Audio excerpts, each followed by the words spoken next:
Жалпы замандаштар, бүгүнкү күнүбүздө ушу Ташкөмүр кечесинин бүгүнкү жолугушуу кечесине дагы бир жолу куш келипсиздер деп бир кол чаап коюңуздар, урматтуу. Керемет кечибизди баштайлы баракелде. Бүгүн мага Жаңы жылдык жолугуш кечебизди баштайбыз. Мен азыр алдыңыздарга чакыра турган биздин аксакалыбыз, улуу мундагы аталарыбыздын бири, өзгөчөрөөк Түркүрөдө катуураак бир кол чаап берип коюңуздар. Мансуров Мурат Ажыга бир Түркүрөдө кол чаап берип коюңуздар, урматтуу. Мурат Ажы келсин. Ташкөмүр шаарынын имамы, келиңиз.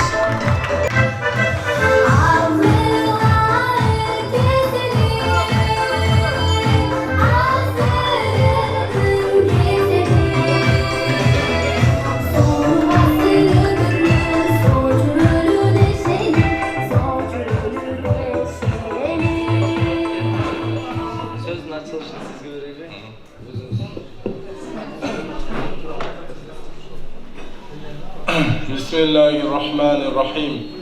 Elhamdülillah nahmaduhu ve nusalli ala rasulih karim. Amma ba'd. Assalamu alaikum ve rahmetullahi ve berekatuh. Hurmatlı Müslümanlar, her bir sözümüzün başı Allah Teala'nın sözünden başlasa. Sebebi Peygamberimiz sallallahu aleyhi ve sellem aytar. Sözlerden жақсы Allah'ın sözü, yollardan жақсы menin yolum deydi.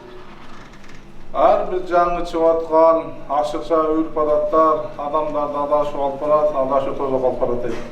Şunun için sözlerden ulu olgan birinci Kur'an menen başlap, anandağı ulamsara inşallah. Bismillahirrahmanirrahim. Bismillahirrahmanirrahim. Fazkuruni azkurukum veşkuruni ve la tekfurun. Ya eyyühellezine amenu ista'inu bis-sabri ve's-salah. İnnallaha ma'as-sabirin. Subhane rabbike rabbil izzati amma yasifun. Ve selamun alel mursalin velhamdülillahi rabbil alemin. Amin. Allahümme ahsin akibatana fil umuri kulluha ve ecirna min khizi dunya azabil ahireh. اللهم اغفر لنا ولوالدينا والأساتذتنا ولجميع المؤمنين والمؤمنات والمسلمين والمسلمات. Allah'ım şu yerde Allah'tan cayıp dua oturgan bağlılığın ötkürlerinizi rahmat kıl, kalanlar imanlar salamat kıl, şu berekeli Kur'an ayatından fayda olan şu soğuklarda ötkürleri başladı. Yani şu berekeli Kur'an ayatlarının sebepti. Бүгүнкү күнүнө жыйыныбызды баарыбызга пайдалуу жана берекелүү кылуунун bir рахмет.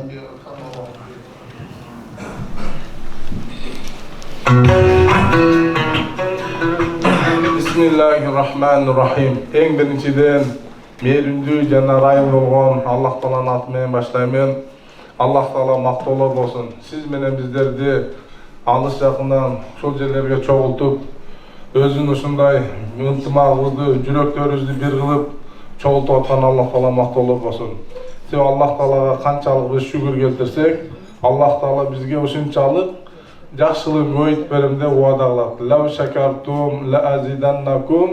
Силер шүгүр эле кылсаңар, мен жакшылыгымды көйүтөмүн дейт. Ошон үчүн Аллах Таала көп шүгүрлөрдү келтирейли. Сиз менен бизди ошентип сүйлөтүп, бастырып, көп нерселерге кадыр кылат, шүгүр кылайлы. Аллах Таалага канчалык шүгүр кылсак, жакшылыктын көйүтөт. Эми Аллах Тааланын бизге берген жакшылыктары өтө көп. Ин тауду нимматаллахи ла тухсуха. Эгер силер Аллах Тааланын жакшылыгын санасаңар, санап өтө албайсыңар дейт. Аллах Таала баарынан да сиз бизди ашрафул махлук, жаралгандардын эң улугу, эң урматтуусу кылды. Жана адам баласы жер бетинде өкүм жүргүзөт деп, жердеги өзүнүн орун басары кылды. Жана Аллах Таала бардык биз жакшы көрүп аткан ушул наз-нематтарды сиз биз үчүн берди. Эми Аллах Таала сиз бизди ошол бактылуу болсун деп дин берди. Аллах Таала көп шүгүрлөр кылайлы. Пайгамбарыбызга көптөн көп саламдар жана салаваттар айтайлы. Анан дагы бир нерсе Пайгамбарыбыз салам айтат: ким пендеге рахмат айтпаса, Аллага да шүгүр айта албайт дейт. Мен бүгүнкү сиздердин мынакей Ташкөмүр садака биримдигинин бир жылдык ушул чогулган ушул маареке деп койсок болот. Мына ушул садака биримдигинин бир жылдык маарекеңер менен куттуктайбыз. Силерге чоң рахмат. Себеби ушул алыс мекениңерди таштап, ушул алыс жактарда жүрүп, тууган уруктар таштап, ушул жерде пешене тер менен кызмат кылып тапкан нерсеңерди ошол эл журттан аянбастан көп кылып аткан жакшылыктарыңарды биз ушул көрүп, сезип турат. Канча көп жакшылык иштериңерди көрдүк. Аллах Таала эми ошо баардыгын кабыл кылсын. Аллах Таала ошо жүрөгүңөрдү ошо бири-бириңерге ынтымак кылсын. Ташкентте болуп аткан анча өзүбүз күбө болуп аткан көп иштерин көрүп келебиз. Аллах Таала баардыгын кабыл кылсын. Бул садака деген нерсе бул жүрөктөн чыга турган нерсе болуп эсептелет. Себеби садака деген бул садык, чынчылдык деген сөздөн келип чыкканда, ал сиздердин ошол аздыр көптөр канча кылып аткан садакаңарды бирөө зордоп бер деп алып аткан жери жок. Өзүңөр жүрөгүңөрдөн берип атканыңар үчүн бул ошол садака. Мен бир нерсени айтып кетмекчимин. Ушул нерсенин атын коердо дагы Ташкөмүр садака биримдиги деп койсок кандай болот деп балдар сураганда мен ушул сөздөрдү айткан элем. Бул садака деген сөздү биз жаман сөз кошуп түшүнүп калганбыз да. Бул садака деген чын жүрөктөн бериле турган, Аллах Таала сүйө турган нерсе да. Пайгамбар салам хадистеринде айтат: силердин дейт кичинекей кылган садакаңарды Аллах Таала тоодой кылып чоңойтот. Силер кулунду ат кылып чоңойткондой деп айтканда, бул садака жүрөктөн чыга турган, чын жүрөктөн берилген нерсе болгон үчүн бул садака деп айтылат да. Аллах Таала ошол садакаңарды кабыл кылган болсун. Бул нерселерге Кудай Таалам товфик берип атканда сүйүнүш керек. Пайгамбар айтат: берүүчү кол бол дейт, алуучу кол болгондон көрө дейт. Астыңкы колдон көрө үстүңкү кол жакшы деп айтат да. Садака дейт күнөөлөрдү өчүрөт, суу отту өчүргөндөй дейт. Жана да Пайгамбар айтат: садака берүү менен өзүңөрдүн ооруңарды дарылагыла деп айтат. Садака себептүү силердин дуаңар кабыл болот дейт. Садака жөнүндө Пайгамбар касам ичип айтат: силер берген садака менен силер нечнесеңер кем калбайт дейт. Жөнөкөй болушуңар менен Аллах Таала силердин даражаңарды көтөрөт дейт. Садаканын Аллах Таала көп санап берсек өтө көп пайдаларын айтканда, Пайгамбар салам айтат: ар кандай баланы дейт, ар кандай жаман нерсени дейт, садаканы көтөрөт дейт. Садака 70 баланы көтөрөт деп айтат. Ошон үчүн Аллах Таала ушул берилип аткан садакаларды кабыл кылсын. Ан ушул жерде мынакей мекениңерден алыста ушул жактарда жүрөсүңөр, баарыңарга ынтымак берсин. Ушул садака биримдигин уюштуруп аткан мынакей көп туугандарыбыз бар. Ошол жерге баш көз болуп, кегиле деп чакырып, ошентип башты кошуп аткан бул дагы бир чоң бир мындай эмгекти талап кылат да. Себеби бул эмгек кылып аткан учурда биздин шайтан деген, нафс деген душмандарыбыз бар. Ошол ар кандай нерселерди ортодо ырыкты кетирип, ар кандай нерселерди аралатып турат да. Мына ошол нерселерге каршы туруп, жүрөктөрүбүздү бир кылыш керек. Ошо садака кылганда Аллах Таала дуаларды кабыл кылат да. Дагы бир мен дагы ушул сырттан көрүп тургандарды айтып калам. Кээ бир адамдар ушул кылып аткан садакаларды көрүп, сахабалардын убагында садаканы бекитип берген экен. Бизге ашкер болуп кетти дегендерди мен өз көзүм менен көрдүм да. Мына бул нерсе садака жария. Бунун пайдалары бар. Себеби кээ бир учурларда адамдарды жакшылыкка чакырыш үчүн садаканы жария кылганда учурлар болот.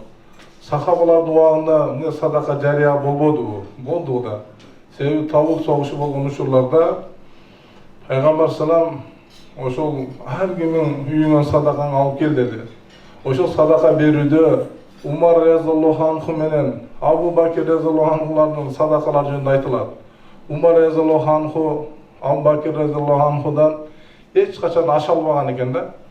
Бирок ошол Табук убагында, жортулунда Abu Bakr'ın байлыгына караганда Umar radhiyallohu anhu'nun байлыгы көп болгон экен. Аны ошондо Umar radhiyallohu anhu ушинтип эсептеген караңlar. Ушул сапар мен Abu Bakr'den ашам.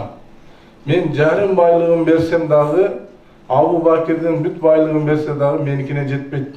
Ушул сапар ашамын деп садакасын алып келгенде, ошол учурда пайгамбардын суроосу башкача болду дейт да. Кандай болду десе, Умар, сен үйүңдө эмне калды?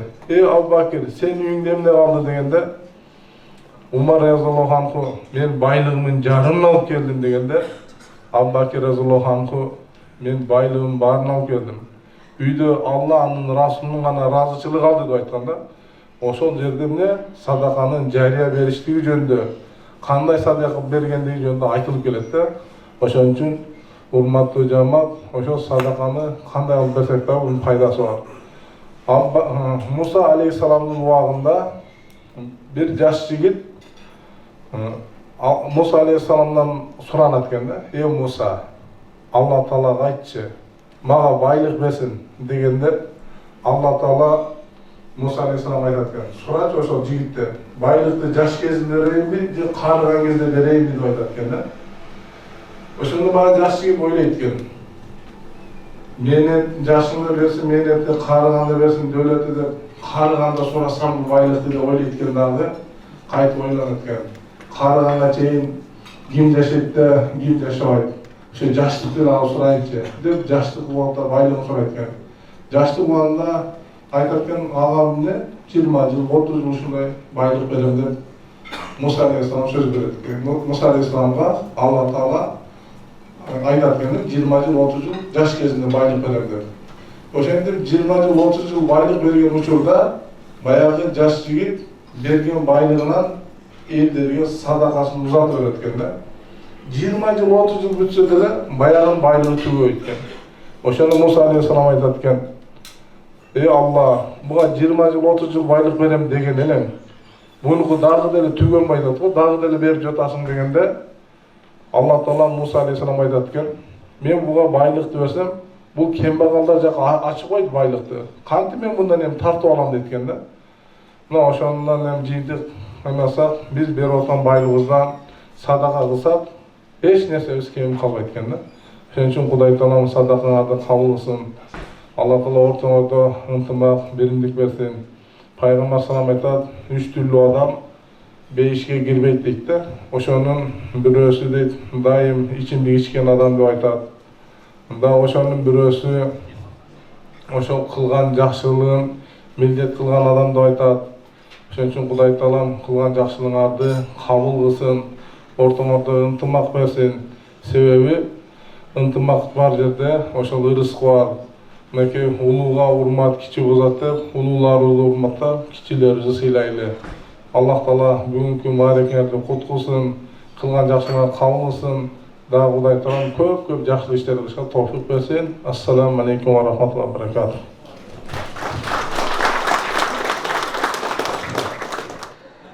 Келиңиздер эне, урматтуу коноктор, аты алайга кеткен мына түндүк менен түштүктү бириктирген өзүбүздүн жердештер, айылдаштар, Таш көмүр шаарынын бир туугандары, агаларыбыз, эжекелерибиз, жалпы замандаштар, Кыргызстанда эмес, бөлөген бөтөн жерде жүрөбүз, урматтуу коноктор. Азыр атабыз айтып кеткендей эле, сууну сиңген жерге сепсең, сөздү уккан кулак айтасың дейт. Суунун башы булак болсо, сөздүн башы кулак деген экен, урматтуу коноктор. Аны сарандай, мына өмүрүңөр урмактай гүлдөсүн, өзүңөрдөн ырыс кетпесин, калгыга болбосун, Кудайым сиздерди колдосун дейт. Душмандын колу жетпесин, мейлиңин оготпесин дейле. Дүйнөдө эмне үчүн өмүр кыска болсо, өмүрдү узартууга бар бекен уста дейт. Ошондо бул жашоого ыраазы элем, жок дегенде Таш көмүрлүк жердештерибиз 100гө жасаса деп ниет кылып бир кол чаап коюңуздар. Биз эч убакта бөлүнгөн жокпуз. Бөлүнбө кыргыз бөлүнбөйт, бөлүнсөң бөлү жеп кетет, кыргыздар бөлүнүп жатат деп бөтөн элге кеп кетет дейт урматтуу коноктор. Анысы кандай улуу башын кичүү кылып, атайын Ташкөмүр жергесинен келген Ташкөмүр шаарынын мэри келген урматтуулуктар алдыңыздарга чакырайын.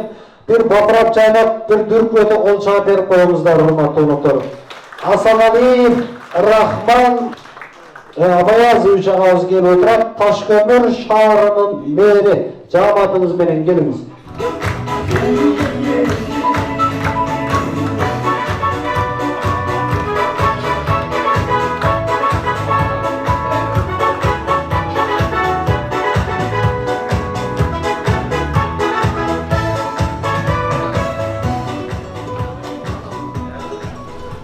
Саламатсыздарбы, урматтуу Ташкөмүр шаарынын тургундары, биздин сүйүктүү жердештерибиз. Сиздердин бүгүнкү 1 жылдык юбилейлик маракедеги ушунчалык көңүлүңөрдүн ачыктыгын сүйүнүштүү көрүп, мен Ташкөмүрдү келген жоон топ адамдардын атынан ыраазычылык билдирет элем. Мына өзүм ошол жерде окуп, ошол жерде чоңоюп, ошол жерден таалим алып, азыр көрүп, багы өзүбүздүн муундагы адамдарды көрүп, аябай сүйүнүп отурам да. Мына Кайытбеков Анарал деген мен менен бирге бир мектепте окуган жигит агабыз турат. Менин көрбөгөнүмө бир 25-30 жыл болду эле, көрүп аябай ушунчалык сүйүндүм, сыймыктандым. Ташбалтакени көрдүк. Мынакей өзүбүздүн аксакалыбыз, Оңолбек аксакалыбызды көрдүк. Эки өскөндү көрүп алып, эгиз козудай болуп отурган экенсиңер деп, эки өскөндү көрүп алып айттым, сүйүнүп. Талай Майрыковду мына көрүп, Ташкөмүрдө ушунчалык сүйүндүм.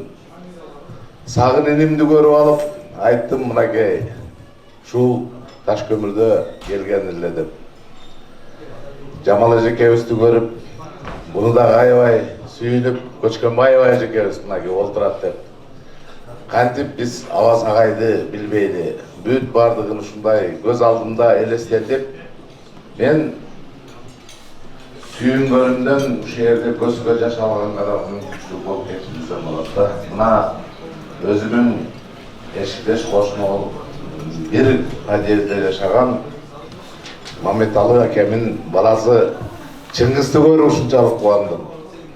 Себеби бул балдар ушундай кичинекей кезинде чогуу жүргөн, чогуу өскөн балдар деп айтсак болот да. Биз ушул коомго чакырууду алганыбызда ушунчалык сыймыктандык. Мен Ташкөмүр шаардык кеңешинин сессиясы болуп атканда бардык депутаттарга дагы кулактандыруу кылып айттым. Ошол жерде мына жалпы жаамат, депутаттык жаамат өз рахматын айтып, арасынан мынакей кече жакын деле шайланган төраганын орун басары Адис Женалиев олтурат, мынакей келген бул жеке. Ташкөмүрдөгү жаңы түптөлгөн Жаштар партиясынын фракция жетекчиси Ерик Орозбаев келди. Бир жагынан командировка болгон биздин биринчи вицебиз Райымжанов Алтынбек келди. Жаштар канатынын бир жагын кол алдыга алып турган түндүк айыл башчысынын башчысы Кенжебек Бакасович Сыдыков келип отурат.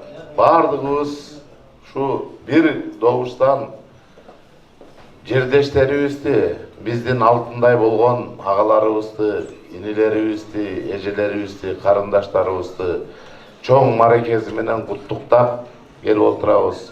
Бул куттуктоого Ташкөмүр шаардык кеңешинин төрагасы Сагын Токтосунович дагы иним барып келгеле жүр, ушундай десем өзүнүн убактысынын тар экендигин айтып, бирок чоң саламын айтып жөнөттү. Негизинен айтып келгенде, жалпы таш көмүрлүк туугандар силерге жалындуу ысык саламын айтышты да.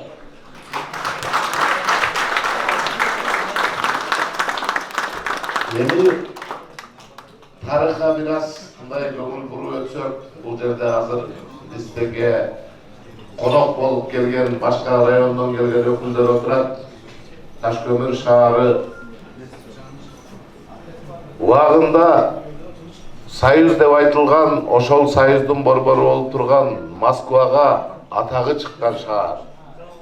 Мына ошол шаарда ошол кездеги социалисттик эмгектин баатыры Кудайберген Чыныбаев аксакалыбыз, Союздун 4 жолку депутаты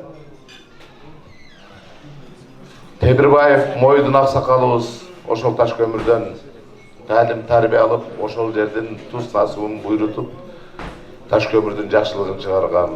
Ошол Ташкөмүрдө биринчи секретарь болуп иштеп, Кыргызстандын атын чыгарган Абсамат Масалиевич дагы Ташкөмүрдө эмгектенип, Ташкөмүрдүн тузун татып кеткен киши эле.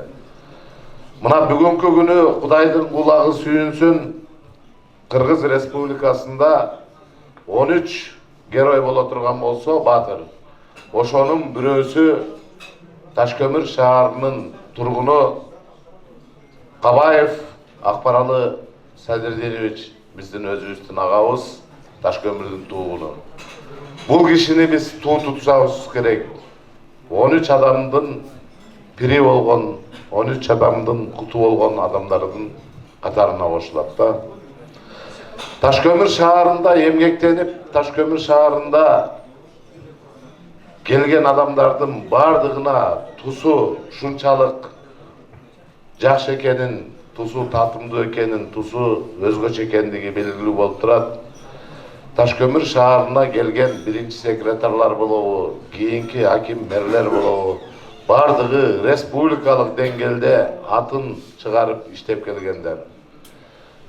Мына жада калса өзүбүздүн агабыз Ташкөмүр шаарынын кулуну ушул кезге мамда кылса, Кыргыз Республикасынын президенттигине ат салышкан Акбаралы Айтикеев деген агабыз болгон.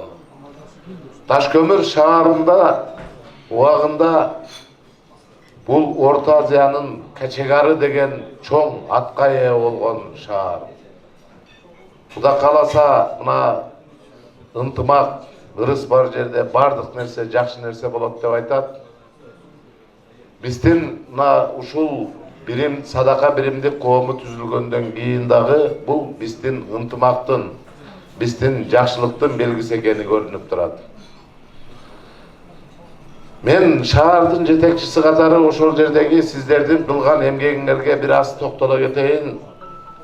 Алдын ала мына өзүңүздөр ишеним көрсөткөн Эзенгелдиев Максатбек Ундашевич отурат. Мына ушунун демилгеси менен түзүлүп, уюштурулуп аткандан кийин эң биринчилерден болуп Ташкөмүр шаарында мына жазында башталганда багдарак тигилгенде эл ушунчалык батасын берген эле, сүйүнүп. Андан кийин мына шаарыбыз бизге керек экен, шаарыбыз биз үчүн керек болгондугуна байланыштуу деп таштанды таштоочу урналарды жасап бергенде элибиз андан бешбетер сүйүндү. Андан кийин мына 31 август күнү Ташкөмүр шаарында өзүбүздүн болочок келечектин мууну болгон жаштарга арналган жаштар баягы ойноочу жайды куруп бергенинде Ташкөмүр элинин сүйүнүчүн сөз менен айтып жеткизүү өтө кыйын да. Мына бүгүнкү күнү ошол жерде кыштын ызгардык суугуна карабай, эми бардыгыбыз Ташкөмүрлүк экенин билебиз, шамалдын ызгардыгына карабай жаш мотурайган келечек ээлери бүгүнкү күнү ошол жерде ойноп атканын көрүп, биз ушунчалык сүйүнүп, сыймыктануу менен сиздерге терең ыраазычылыктарды гана билдиребиз да. Бул биримдик бар жерде бардык жакшылык бар, биримдик бар жерде ынтымак болот, ийгилик болот, жетишкендик болот. Кудайым ажакебиз айтып кеткендей, биздин биримдигибизди, биздин ынтымагыбызды эч ким бузбасын, бизге жалаң гана жакшылыктар буйрусун. Сиздердин уюштуруп аткан биримдигиңиздер, сиздердин жасап аткан иштериңиздер шаар үчүн, келечек үчүн, муун үчүн бул керек. Буну биз сүйүнүш менен кабыл алып, ошол эле мезгилде кийинки муундарыбызга татыктуу кылып, сындырып, бузбай бардыгын так даана өткүзүп беришибиз керек. Себеби сиздердин кылып аткан жардамыңыздар эртеңки муундун, келечектин керегине жарай турган татыктуу иш болуп эсептелип атат. Бар болуңуздар, урматтуу менин сүйүктүү жердештерим. Сиздердин 1 жылдык мааракеңиздер кут болсун. Ташкөмүр элинин атынан сиздерге чоң ыраазычылык. Бар болуңуздар, бардык тапкан дүйнөңөр, байлыгыңар өзүңүздөргө буйруп, ошол эле мезгилде ажабабыз айткандай, Ташкөмүр шаар үчүндө бөлүштүрүп атканыңыздарга Ташкөмүр элинин атынан, Ташкөмүр шаардык кеңешинин атынан, мэриясынын атынан ыраазычылык билдирем. Бар болгула, дагы бир жолу байрамыңар кут болсун.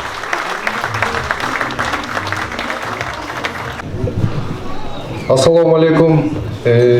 Мен Ташкөмүрдүк жердештерим, бир туугандар. Мына бүгүнкү күнү силер Ташкөмүрдө төрөлөсүп, алыскы Баатыр шаар болгон Москва шаарында уюм топтоп Ташкөмүр садака биримдик коомун түзүп, бүгүнкү күнү ошо коомдун 1 жылдык отчетун берип отурасыздар.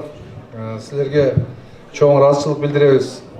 Бул коомдун аркасынан ушу шаардын бардык шаардан келип ушул жерде мээнет кылып, ак мээнет кылып, үй-бүлөңөрдү жана бардык адамдарды бириктирип турган күнүңөр ушул жерде өтүп атат. Сиздерге чоң таазим этебиз. Ар дайым ушу түзгөн коомуңар силерге ынтымак алып келе берсин, жакшылык алып келе берсин. Могу жерде аксакалдар да келип отурат, аксакалдардын ак батасын алып, сиздердин ушул жерде аман эсен иштеп, өзүңөрдүн жериңерге барганда сыймыктанайын деген күндөрүңөр келе берсин. Ишиңиздерге ийгилик каалайм. Жана Рахман Алпайбыз баардыгын айтып өттү. Ташкөмүр садака биримдик коому бүгүнкү күнү Ташкөмүргө чоң себептерди алып келди. Өзгөрүүлөрдү алып келди. Өнүгүшүнө себеп болуп атат. Силердин ынтымагыңар ушул жерде кылган мээнетиңер топтоп, баарына топтоп ынтымакка келип, жакшылыкка жөнөтүп, аракетиңер ар дайым көрүнүктүү болуп турат. Бир эле Ташкөмүрдүн ичинде эмес, ойлойм Кыргызстандын бүт жеринде уже аты чыгып, Ташкөмүр садака биримдик фондун өзүнүн ордун табып отурат деп эсептейм. Ошондуктан ушу коомдун өмүрү узун болсун. Ар дайым бирликтүү болуп, Ташкөмүрдүк жердештердин баардыгын бириктирип, жакшылыктарында аз да болсо, жамандыктарында жаман азынан болсун, бирок жакшылыктар болсун. Ынтымактуу жүрүп бериңиздер. Ишиңиздерге ийгилик, үй-бүлөлүк бакыт барыңыздарга. Мына жерде топтолуп ушу түзгөн коомдун өмүрү узун болсун. Бактылуу болуңуздар, ишиңиздерге ийгилик. Assalamu alaikum. Бүгүнкү кеченин катышчылары, ошондой эле Ташкөмүр садака коомунун мүчөлөрү, баягы 1 жыл менен 2 жыл тең эмес дейт-экен. 1 жыл мурун, 2 жыл мурун бирибиз менен ишибиз жок, бирибиз менен кабарыбыз жок, бирибиз каякта эмне иш кылып атабыз, дайыныбыз жок дегендей. Мынакей Ташкөмүр садака биримдигин түздүңөр 1 жыл болду. Ошо мааракеңер кут болсун. Ошо садака биримдик, Ташкөмүр садака коомдук биримдигинин аркасынан ушундай ынтымакка биригип атасыңар, жакшы сооп иштерди кылып атасыңар. Аллах Таала ар бир кылган сооп иштериңерди кабыл кылган болсун. Мына имамыбыз айтып кетти, садака жария деп. Мен көп учурда ушул нерсени мен да байкап калатам. Садаканы жашыруун депчи. Сиздер жалгыз адам болуп берсеңер, бул башка маселе. Жалпы жамааттыкын бергенде бул андан да башка маселе да. Ошондуктан баягы ишеним болуш үчүн жигиттер видео отчет кылып атат. Бул эң туура деген нерсе. Себеби буга чейин коомдор болду, фонддор болду, башы бар, аягы жок болду. А сиздердики Кудайга шүгүр 1 жылдан бери өзүнүн толук кандуу ишин аткарып келип атат. Отчеттор болгон үчүн элдер ишеним көрсөтүп атат. Ошого шуну уюштуруп, бул деле кичинекей жумуш эмес. Бул баягы уюштуруу маселеси да өтө чоң жумуш да. Ошону уюштурган мынакей кеңештеги жигиттер, атуулдар бар, аябай күйүп, бышып, таш көмүрдүн акыбал баягы таш көмүргө күйүп, таш көмүрдө кандай проблема болбосун, ошого күйүп сүйлөп аткандарга мен ар дайым күбөмүн, аябай сүйүнөм. Себеби мен дагы таш көмүрлүкмүн. Мен дагы өзүмүн таш көмүрүмдү өзүм жанымдай, өзүмүн жакынымдай жакшы көрөмүн. Ошолорго силер да ошондой сүйүнүп, күйүп атканыңарды көрүп, аябай кубанычтамын. Анан кийин баягы Кыргызда таш көмүрлүктөр, Кыргызстанда негизи эле кыргыз жигиттер өз негизи намыстуу болобуз го, туурабы? Эркек энеден эркек уул болгон соң өз элибизге кызмат кыла албасак, эркектен эмне пайда дейт, туурабы? Ошон үчүн силерди билем, ар дайым намыстуу жигиттербиз, таш көмүрлүктөр. Кудай буюрса намысыбызга бекем болойлу. Энелерибизден, карындаштарыбыздан уят кетпесин, эркектерден намыс кетпесин, улууларыбыздан дөөлөт кетпесин. Бүгүнкү кече кут болсун. Анан кийин ушу биздин депутаттардын атынан, кеңештин атынан силерге терең ыраазычылык. Ар дайым силердин мээнетиңерди биз баалайбыз. Кудай буюрса, ынтымак бар жерде ырыс бар. Биримдикте таш көмүрдү өйдөгө алып кетебиз деген, башкаларга дагы үлгү болобуз деген үмүттөмүн. Чоң рахмат.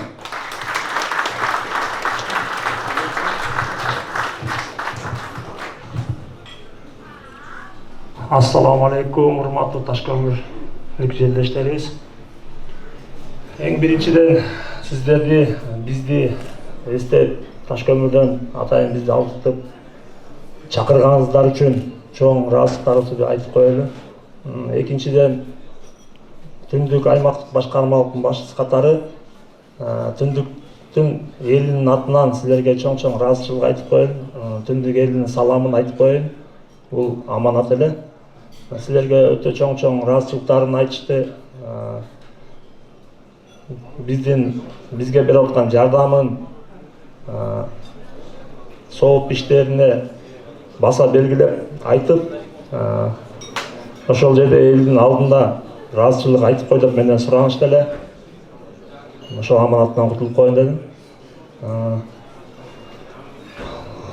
Садака коому азыр мына юстициядан өтүп, өзүнчө печатька ээ болуп, өзүнүн коом болуп, күбөлүктөрдү азыр алып келдик биз. Ошолорду биздин мэрибиз Рахман Алпаевич тапшырып коюуна уруксат этип койду.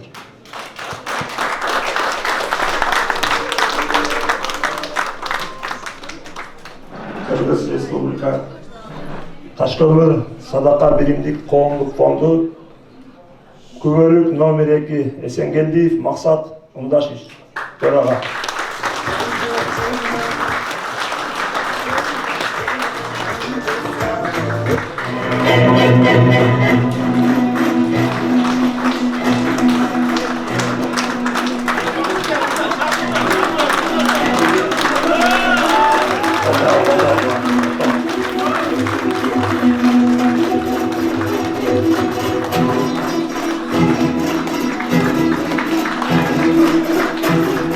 Ошондой эле күбөлүк Быйканбаев Мадамин Исамидиновичке.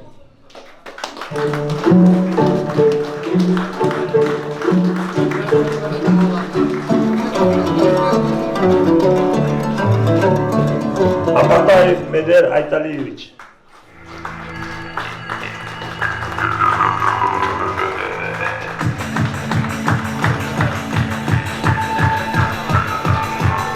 Кулжабаев Асхат Шеркулович.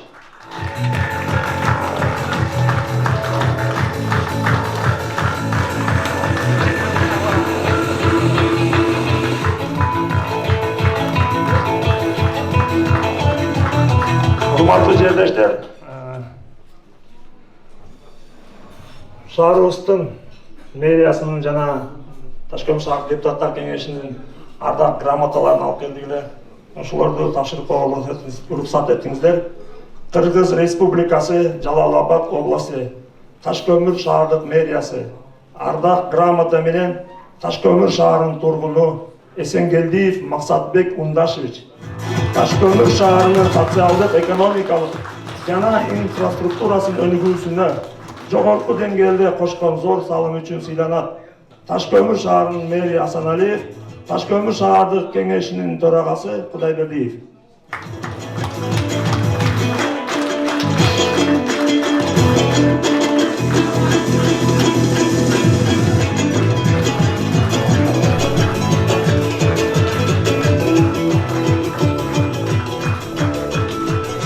Ошондой эле ардак грамота менен Токтосунов Темирбек Токтосунович сыйланат.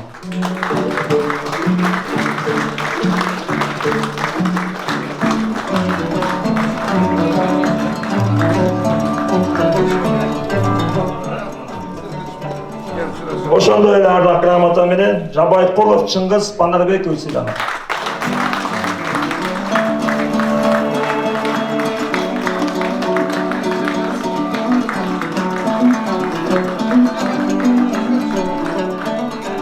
Ошондой эле ардак грамота менен Акатаев Медер Айталиевич сыйланат.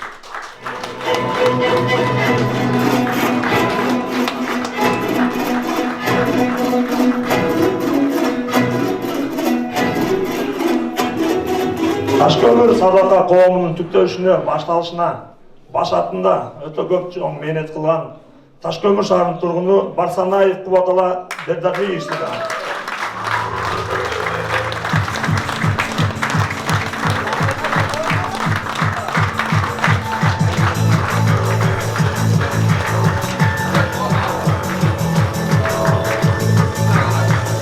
Ошондой эле ардак грамота менен Камбаров Бакытбек Мурзакулович сыйланат.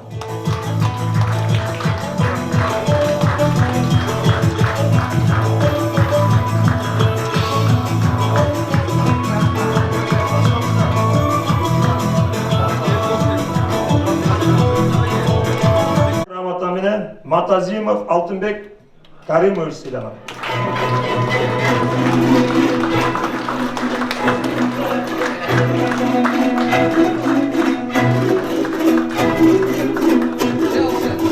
Ошондой эле ардак грамота менен Курбанбеков Абдыкапар Мураталиевич сыйланат.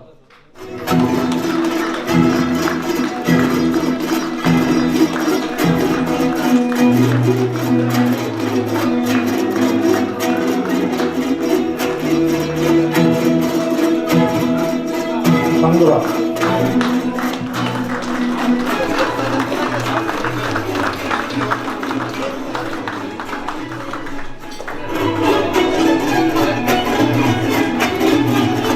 Ошондой эле ардак грамота менен Рыскулов Мелисбек Райымкулович сыйланат.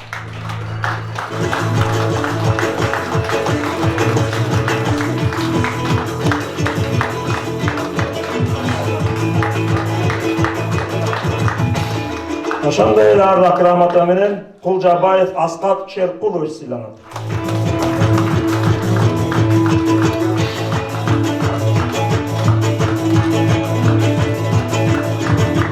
Ошондой эле ардак грамота менен Дыйканбаев Мадамин Исамидинович сыйланат.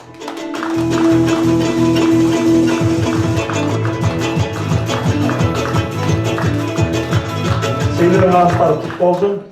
Мындан ары да шаарыбыздын келечеги үчүн, шаарыбыз үчүн талбай эмгек кыларыбызга да ишенебиз. Урматтуу жерлештер, бул сыйлық иелеріне сыйлығыңыздар құт болсын дейбіз. Сыйлық сіздердікі, ал эми сыймық ушул жердеги отырған жалпы биримдиктики. Ар дайым бирим боло берет. Мен ойлойм, ушул жердеги отыргандардын бардыгы сыйлыкка татыктуу адамсыздар. Тегиз. Эми ошолордон дагы кичине өзгөчөлөп балларды койдук, себеби